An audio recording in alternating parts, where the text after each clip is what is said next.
Трошки по-іншому було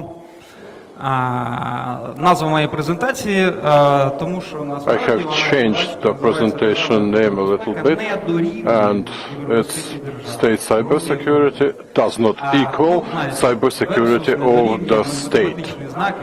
You see this math symbol does not equal, may be garbled at some resources, but anyway, I will explain my ideas. I'm Kostiantyn Korsun of Cybersecurity, and I'm the CEO at this company. So, let's go.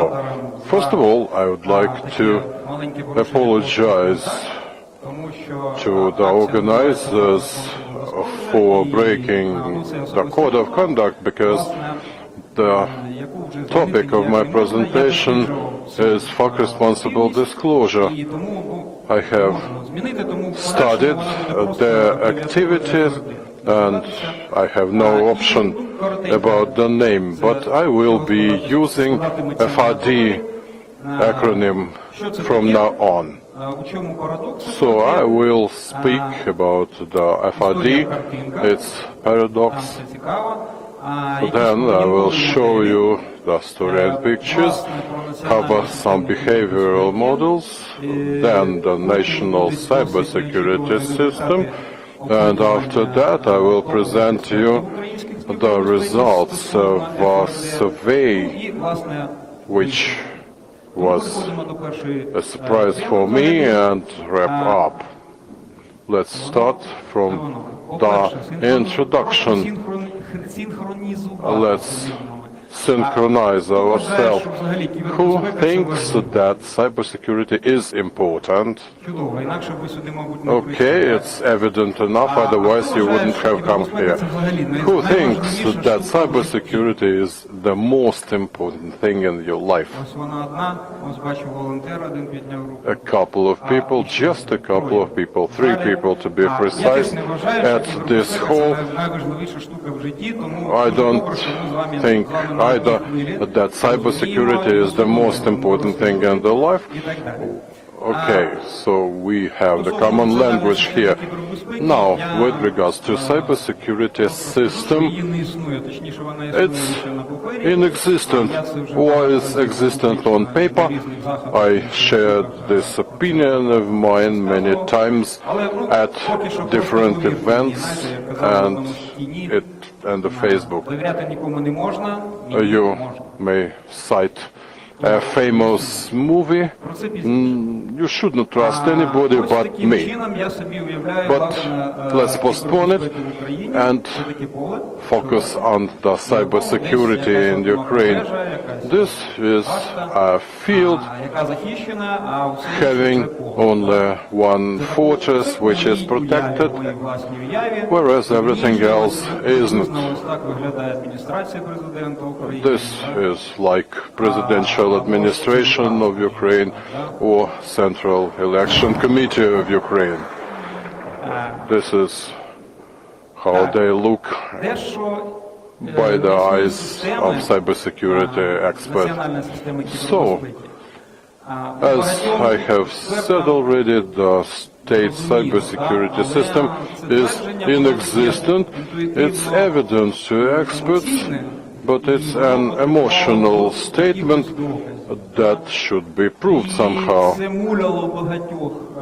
So it was a pain in the back for many experts in the statewide cybersecurity system covering the country as a whole. There was a group of activists who have started to publish some facts showing that there is no cybersecurity where it should have been, under the hashtag FRD. FAQ responsible disclosure. In Ukrainian, it should be something like I detest the responsible disclosure. Now let's think about the meaning of this hashtag. So, the responsible disclosure is known, has been known for a long time. It's when you find a vulnerability at some resource and secretly inform the owner about this problem or this issue. So this is a responsible disclosure, and it has been done by many activists for years. The only problem being low efficiency of this approach.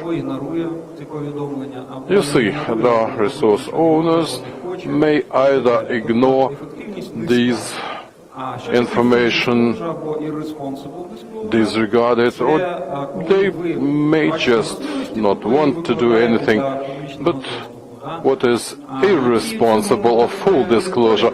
You reveal the vulnerability to the world, to everyone. You publish the information openly, and the problem is that the people who now know the vulnerability may use it against the resources, and in this case you will take part in cybercrime against your own will. Right. You may know this picture. He is Bruce Schneider, one of the well-known cybersecurity experts, and citing him, the vulnerability disclosure is a damn good idea. So, what is the FRD paradox? The essence is that FRD has both responsible and irresponsible disclosure components. First of all, the statement about the existence of disclosure itself is published openly, but without any details that would enable the hackers to exploit this vulnerability, harming the resource. It's done in this way to give the opportunity to mitigate this vulnerability, to improve the cybersecurity level. The goal is to draw the public attention to the vulnerability, but in the way not harmful to the resource, to improve the cybersecurity of the critical infrastructure sites and the public sector resources. The publicity, so to say, is important.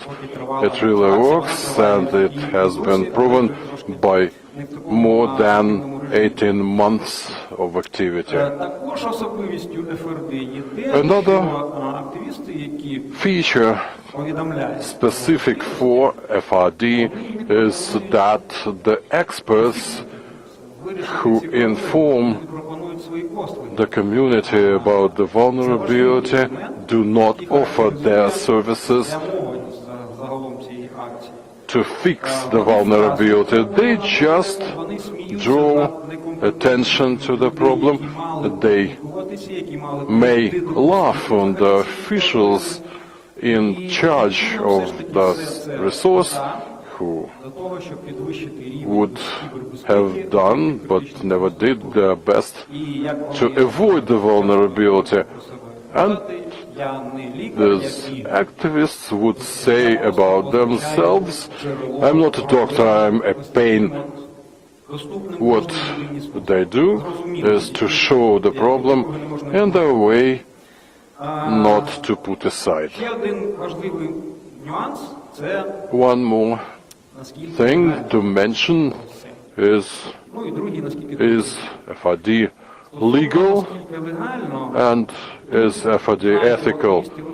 First of all, about the legal basis, you see the FRD experts have one opinion, but some law enforcers do not share this opinion.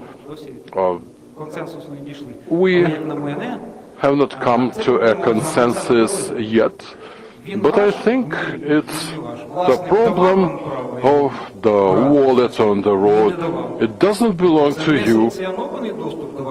You do not have any right to touch it, and if you touch it, you may break the law. But if you take this wallet just to have a look inside and then leave it where it was, you did not break any law. But if you take anything that is inside, it's illegal.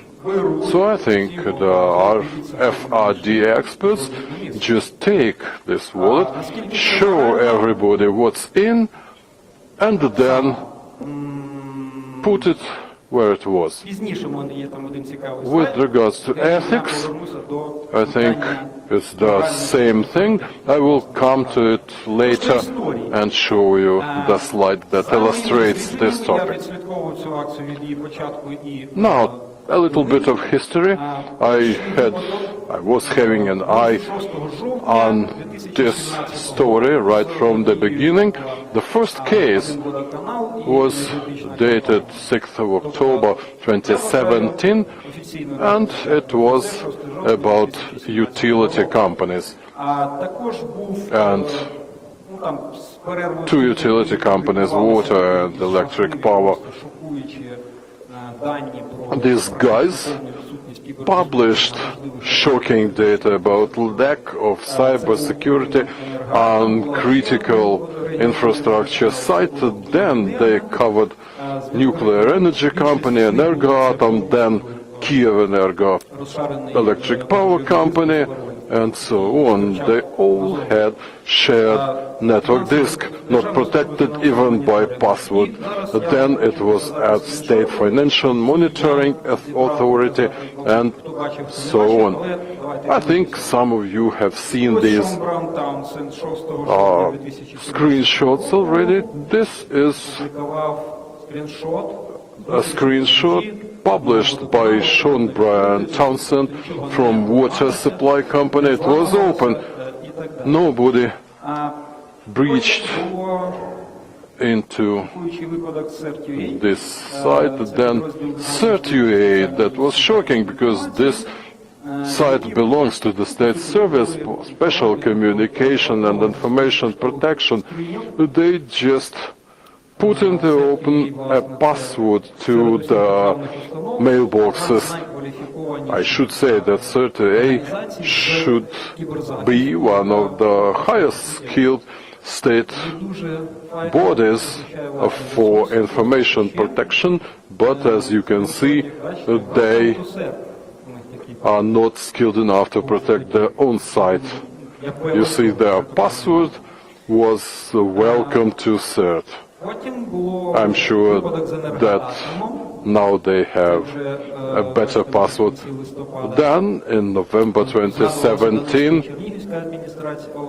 the information was published about Energoatom, nuclear power company, and Donetsk and Chernigov regional administration. Again, an absolutely open access to the water supply company. Then Kyivenergo, one of the largest electric power company, then the State Financial Monitoring Company, where PHP has not been upgraded for 10 years and had all these vulnerabilities accumulated in 10 years. Kherson Regional Administration, I would like to focus at this case because it's very illustrative in the sense of the relations between the owners and FRD activists. You see, open access to the local area network from the internet, and the relations between the owner, being the Korsun regional state administration, and FRD experts were arranged exactly according to the model presented in 1996 by Dr. Kubler-Ross. So you see shock, denial, then anger, bargaining, and acceptance, being 5 stages of acceptance of inevitable. The book was about the terminal patients, but it has rather generic nature. Everybody would pass all these stages in case of serious problems, and the Korsun regional administration has duly passed all these stages. The first statement was it was just a provocation, then we have not been hacked, but then we did not have any confidential information in the network, then we have complained to the police, so nobody hacked us, no secrets there, but we complained to the police anyway. You see. Гру вступила відома всім багатьом з нас Катерина Гандзюк, яка час працювала the well-known Katerina Handzuk joined the game, and he was one of the community experts working for the state administration. So after aggression and anger, the bargaining came, and she said, look, guy, it's a scandal, it's a shock. Can you please explain what about the airplane tickets to Rostov and back? So we all know that the war is there in the east of the country, so what is going on? And at the end of this process, the acceptance stage began, and this lady, Mrs. Galina Lashevska, who also was a representative of this administration, has made a statement that showed acceptance of the situation and depression. So these are the resources who communicated with FRD experts, and they all showed the same kind of reaction. They try to say, first of all, that nobody actually hacked them. It's just 10% of the people who reacted, 19% did not react at all. Then they would say that they did not have any critical or confidential information. Then some of those people complained to the police, and I have no idea how the cyber police or regular police reacted, but no criminal case was initiated as far as I know. And the last statement that all these people made when they were harmed by their own incompetence, that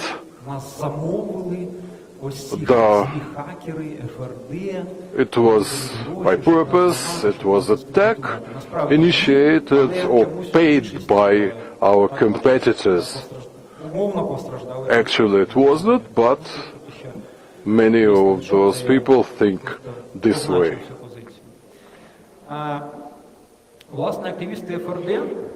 Well, actually, the typical reaction can be illustrated by this comparison. You see, the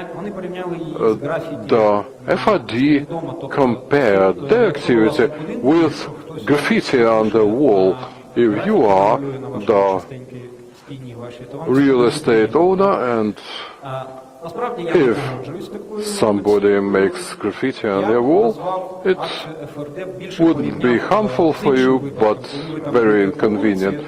Now, I do not agree with such a comparison. I would rather say that this is rather similar to a lady with a hole on the pantyhose. So if I say aloud, hey lady, you have a hole on your pantyhose, I'm not sure what is your experience, but in my experience, the ladies would mostly say, shame on you, why do you say me so? But then she would come to some street side and try to mend her pantyhose somehow or change it. I have chosen 43 most illustrative cases. There were many more. I just liked these cases because these were either related to a critical infrastructure site or critical resource, or shouldn't I say fuck up, a problem which was completely evident. So you see, these are our state government bodies, which are very important for existence of our state. Some public services that should have been protected much better. And some regional administrations or regional or districtal councils. These administrations were just unlucky, because I can assure you that all the administrations have the same lack of cybersecurity. They all lack understanding of the problem or willingness to get rid of this problem. Neither they have any experts necessary to do so. These are just unlucky administration. Here you can see the critical infrastructure sites related to transportation, finance, utilities. You see, they all are really important.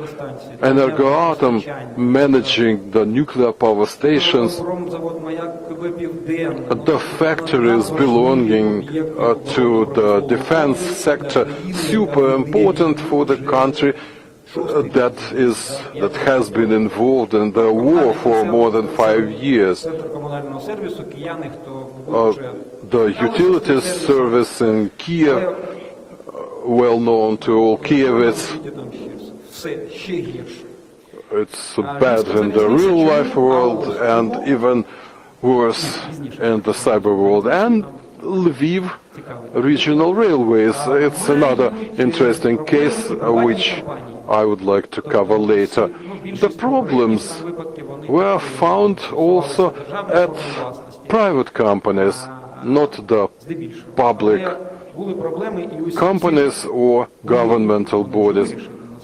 These companies, Metinvest, Kyivstar, and one of the large-scale audit company.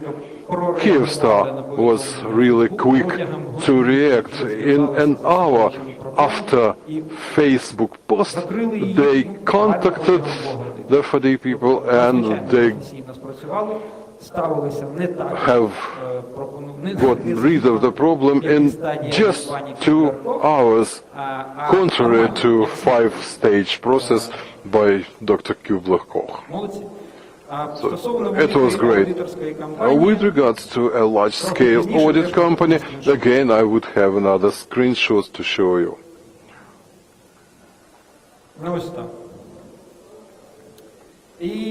І скріншотики. And even more screenshots. The Prosecutor General's office having XSS at their site, open local area network at a water supply company, the state financial monitoring service, the state statistics service. Again, they had cross-site script, Ukrainian railways, who did not understand what HTTPS was, whereas selling the tickets, and the Lviv railways gave open access not to land but to VPN, to their sanctuary.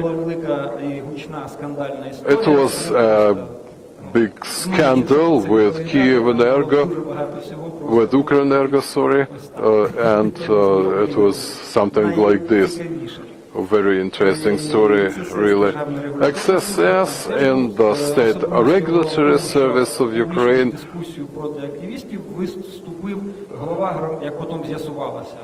And what was interesting, that the chairman of the Community Council for this State Regulatory Service was really aggressive against FRD, and he also came through all the stages according to Dr. Kubler-Ross, and he did not reach the acceptance stage. Ukrainian Post Office had also the open network, the large-scale audit company. I think that it's one of the big four, but the activists have never informed who they were. But you can see the list of their customers, and I think the customers would not be happy about this information put in the open. Another case was with the Kyivstar. The problem was that an employee has connected his notebook to the corporate network.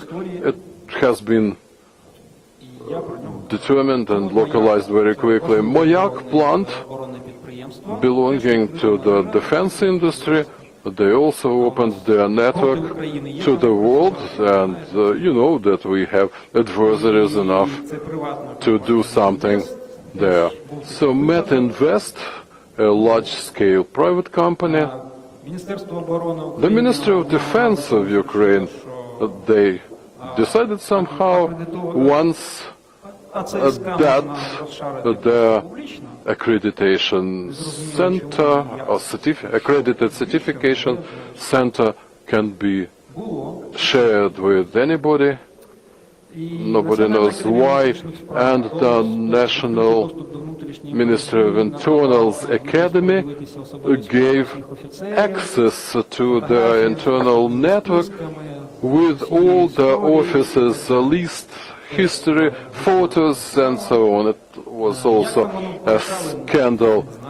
I don't know what was the end of the story. I hope they closed the gap. Ukrinmash, another very important company in the defense industry. You can see here some internal document list, but you see at the screenshot that there is no data in the open post. So the activists would inform the public about the existence of vulnerability, but never to harm the owner, understanding that it can also be harmful for the country. The nuclear power plant, they also had an open network here. I think that this network shouldn't have been open to everybody, because the network allows to make some actions to manage the nuclear reactor. підприємства атомної електростанції, if there is an access to the nuclear power plant local network, it is that the hacker can come here, then raise the privileges, observe something, and so on, and we all know the Stuxnet history and its end. I think that similar things маю надію, не ставлять. could have happened at the nuclear power plant. Hopefully, they never will. Були найбільш популярні вразливості. Now, the most popular vulnerabilities. Більшість з них це відкриті мережеві диски. They were mostly the open network disk not protected by the password. Then, the second in the rating, the cross-site scripting, XSS. Застарілі Then, outdated CMS, оновлення, not updated web servers, like in the financial regulatory and financial monitoring services. Then, another interesting point, the old, outdated websites versions that are still kept on the same subdomains. You see, the new and old versions are kept in the same domain. And SQL, for sure, and then there were many state-owned companies and governmental bodies who are using HTTP instead of HTTPS. So these were the most popular vulnerabilities revealed by FRD activists, and who they are. найбільш помітні активісти These activists, you see the name of the activists: Sean Brown, Brian Townsend, Dmitry Orlov, Jeffrey Dahmer, Igor Papyshev, Andriy Pertsev, Kir Vazhnitsky, Sergei Dyachenko, Alexander Galuchenko, and Andriy Perevozy. Thank you guys for providing me the materials for this presentation. національної системи кібербезпеки. Власне, Now about the national cybersecurity system. Generally, FRD is, as I verily believe, is about improving the cyber security, cyber protection of our country, Ukraine. So, what does the existing national cybersecurity system contain, even though it only exists on paper? At the National Security and Defense Council, as the main coordination board, then 6 authorities as core players for cybersecurity in Ukraine: State Special Communications Service, Security Savers, Cyber Police, the National Bank of Ukraine, the Ministry of Defense and General Staff, and intelligence agencies. 3 of those have already been objects of FRD, so surely they do have problems. Others probably have problems too. And all of those are in some way or another potential objects of FRD. Now about the money. There has been about $125 million per year that we as taxpayers pay for SSAP every year. State Security Service spends $17 million, or at least $17 million in 2019 fiscal year. Cyber Police has been very modest. They asked for $700,000 and probably they got it. Well, the equivalent amount in Ukrainian hryvnias, to maintain their existing systems, just to service and maintain them. Cybersecurity budgets for National Bank, Ministry of Defense and Intelligence Agency, we don't have any data about those, and I really suspect that even the top managers of those authorities do not clearly understand how much they spend or plan to spend on cybersecurity. Maybe for the National Bank of Ukraine, at least they know that amount internally, but within the Ministry of Defense and Intelligence agencies, we can just try and guess. I discussed in more detail all those problems of the national cybersecurity system at the latest DSG-Con conference, and you have this link, this URL, with my slides and presentation. It was 45 minutes in every detail. If you're interested, you're welcome to read about it there.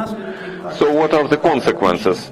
The tactical consequences, first of all, it's more like emotional things, more of, say, info bubble, as they call it. Those people who monitored, who watched over that FRD, including me,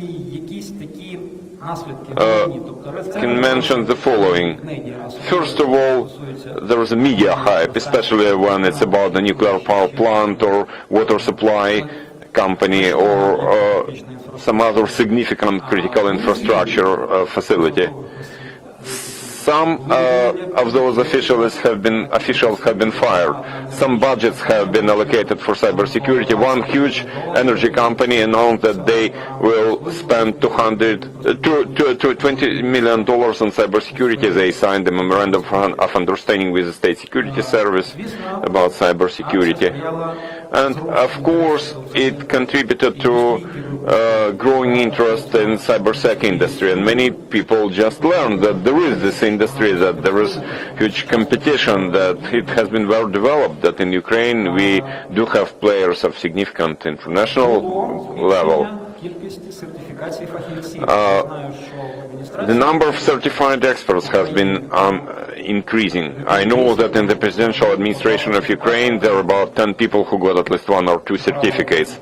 So they were sent to some training courses, they were trained and got internationally recognized certificates, so I believe this is a positive aspect, definitely a positive aspect.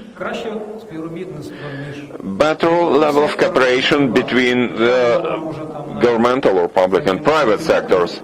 Maybe it only improved just a bit, but at least there has been some improvement. It's still far from real public-private or state-government-private partnership, but at least those sectors made some steps towards each other. But it's more about feelings.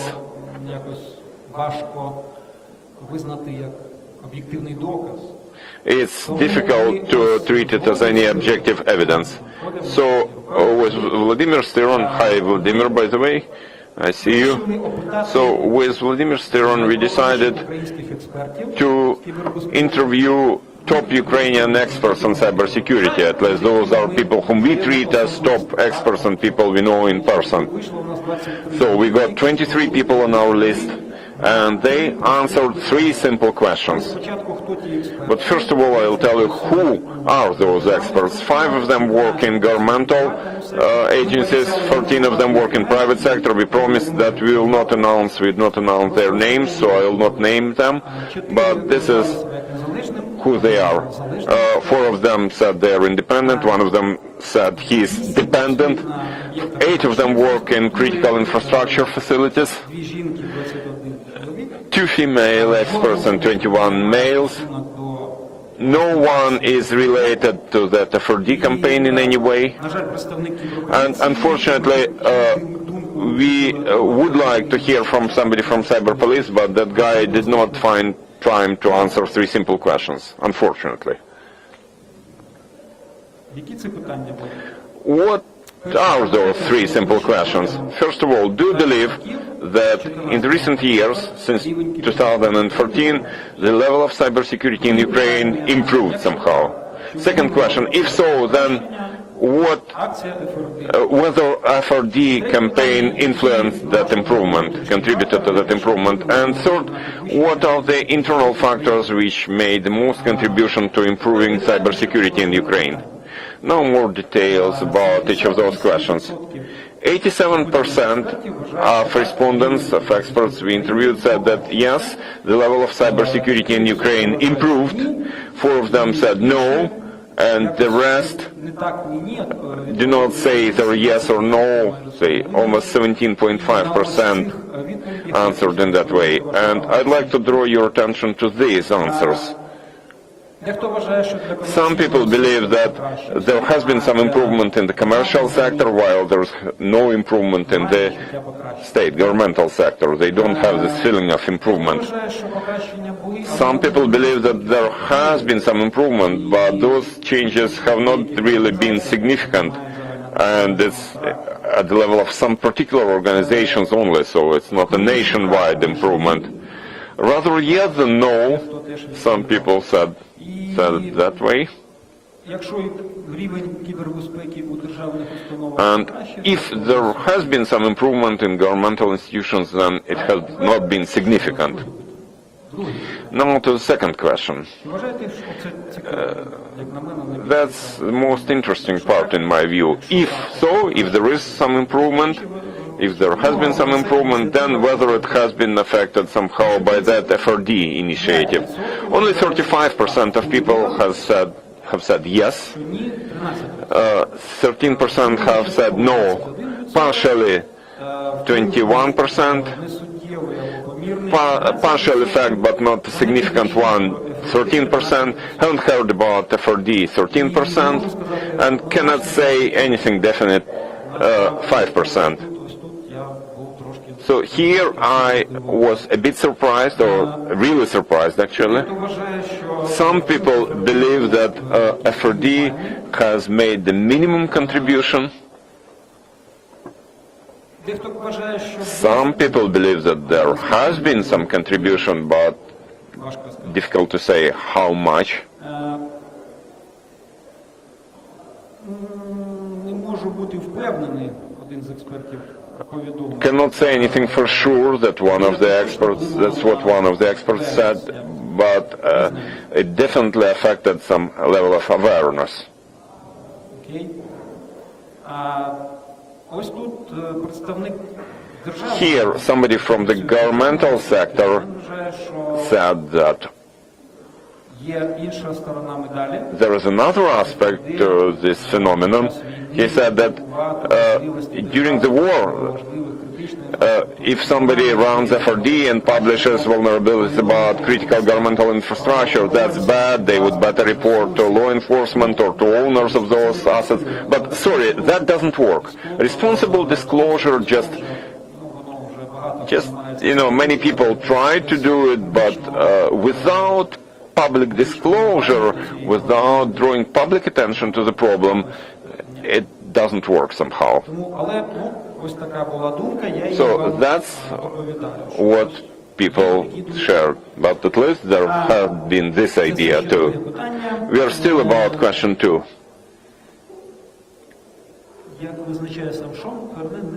As Sean himself says,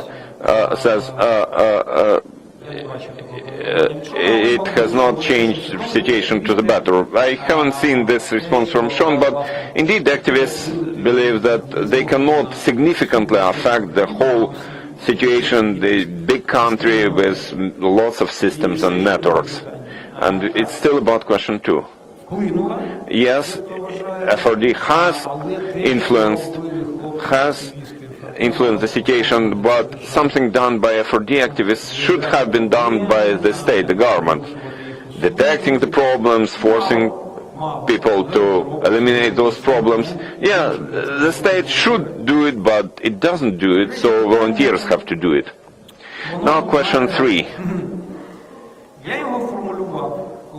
When I was developing this third question, what are the internal factors which have affected the cybersecurity situation in Ukraine, I thought that I'd like to draw everybody's attention to FRD, like FRD has affected it, like an internal factor.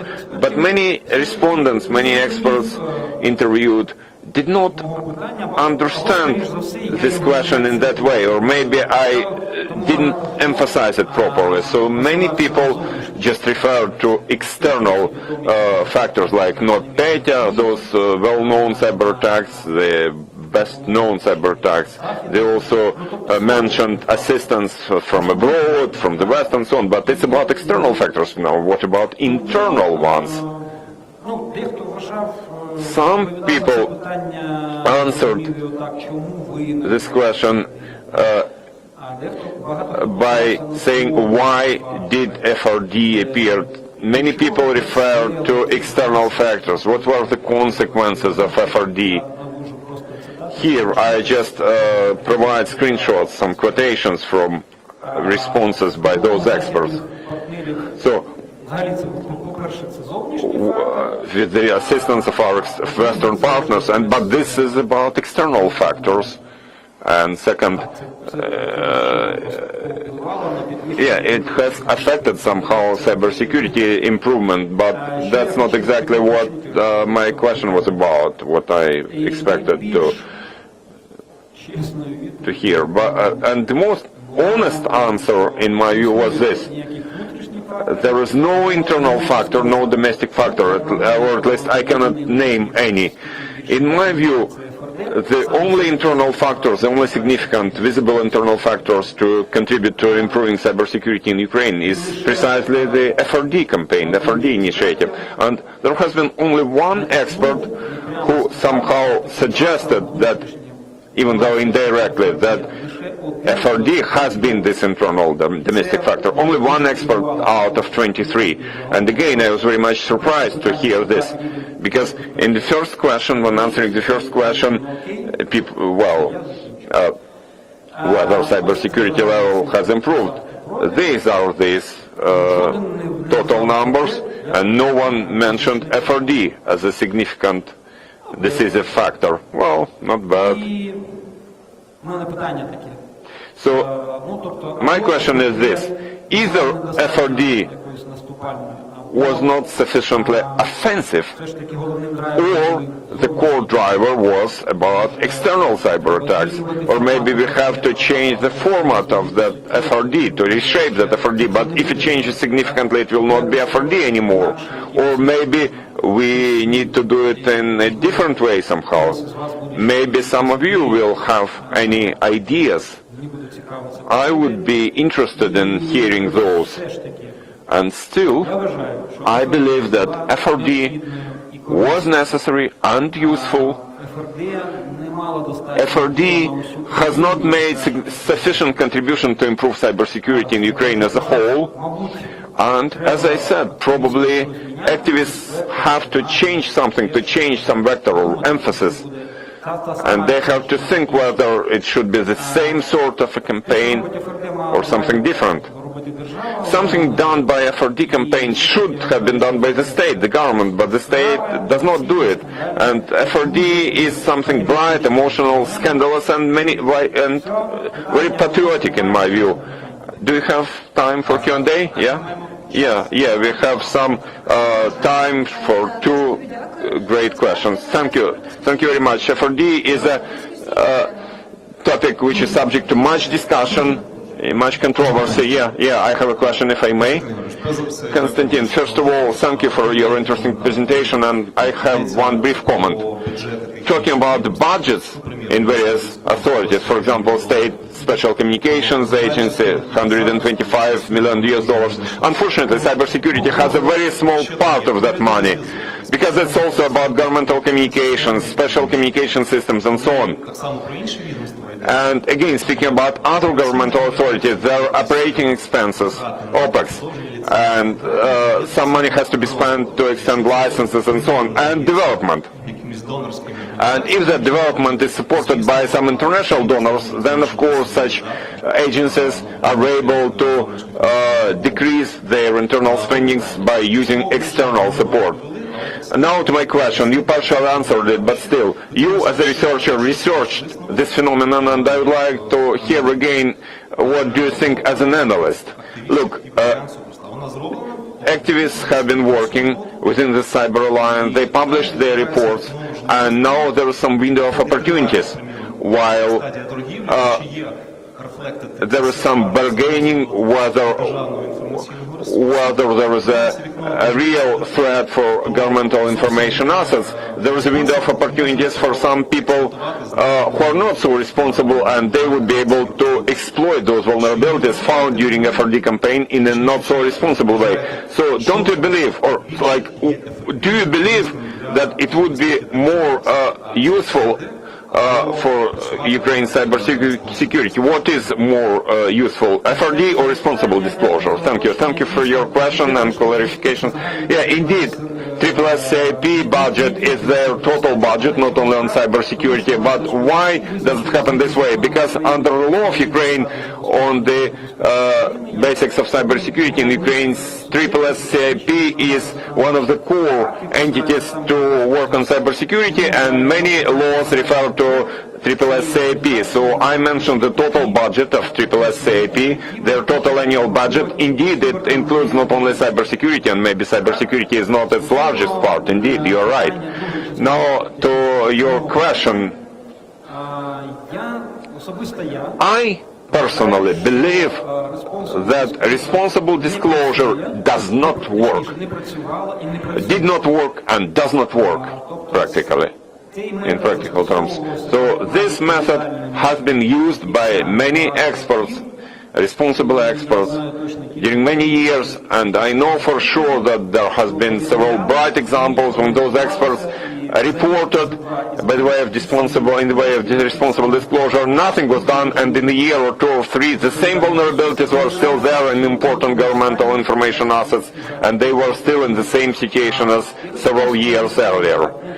So, well, irresponsible disclosure is another aspect, a negative aspect.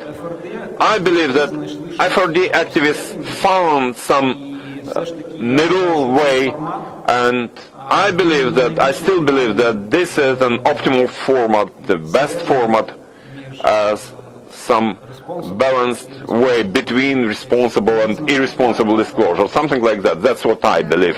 Thank you. One more question, the very last question. Others would be able to ask their questions off stage. Yeah. First of all, thank you.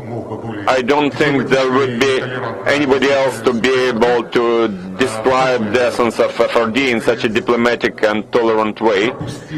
But maybe I'll answer your question why FRD was less effective than you would expect. Because we put ourselves in a very narrow limits. We put very narrow restrictions. By the way, Sergei Dyachenko is one of FRD activists. Guys, we have restricted ourselves in a very strong way.